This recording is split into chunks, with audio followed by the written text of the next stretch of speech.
now it has to be the magical PDF import that I don't know how Brian did it, but yeah, by some wizardry, this like the by some wizardry.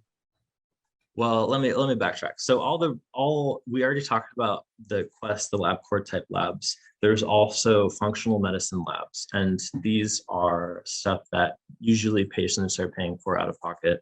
There's a joke that these are always $300, and these labs are not completely. The patient can't just log into their account because their account may not exist. This could be like Dutch Genova, Omega Quants, Cleveland Heart Labs, certain subsidiaries of Quest and LabCorp. And so what Heads Up Health has been doing is building out this PDF import feature in which we receive the PDFs and we basically put it into the patient's chart in Heads Up Health. It sounds a lot more laborious than it actually is. But the PDF import feature just scrubs the whole entire PDF, takes about like 2 seconds, and then imports all the patient's lab values data. Very easy.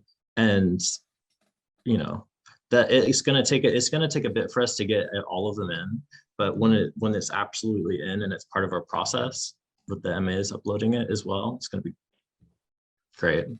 But I gotta say, our favorite feature is the one that I have not been able to stop talking about. It's the connections with all the health systems. I mean, that's to us, that's our value. That is what brings us value, because the point is to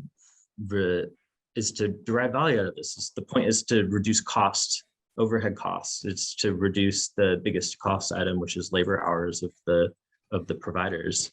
And so it's the collation of data, it's the reduced review time on providers.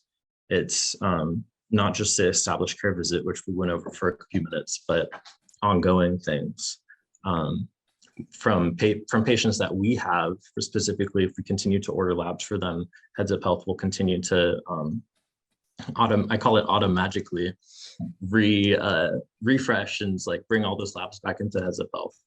And we could see over time, oh, what's happening here? This person's all of a sudden like has inflammatory markers that are going nuts. And instead of having to go to figure that out, previously we would go from the first PDF, the most recent PDF, and then we go back and Serbo and like scroll. Oh, this one's from 2020. This one might be the last one. Oh, those numbers are red. But you know, that takes time too. And it could be time during the visit when we could be talking with the patient, asking questions, learning more, helping them with the issues that they have and providing them more service and better health. And with the timeline of the lab values in Heads Up Health, that's really it for us. We love that.